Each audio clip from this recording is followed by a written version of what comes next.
Hello, in front of me I have a REALME Watch 2 Pro, and I'm gonna show you how to enable the power saving mode on this device. Let's start by waking up the screen on our watch. To do it, simply press the side button. After you wake up the screen, swipe right on the screen to open the quick panel.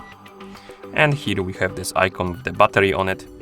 That's the power saving mode icon. To enable the mode, tap on this icon, then tap the check mark to confirm. And now the power saving mode is enabled.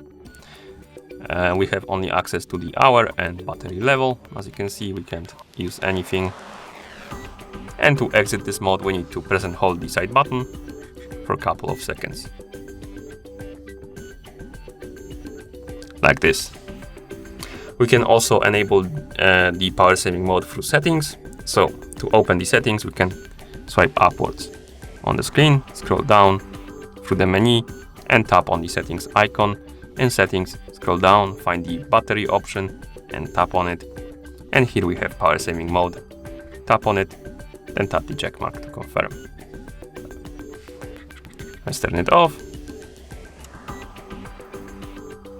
Like this. And that's how you enable the power saving mode on this device. Thank you for watching.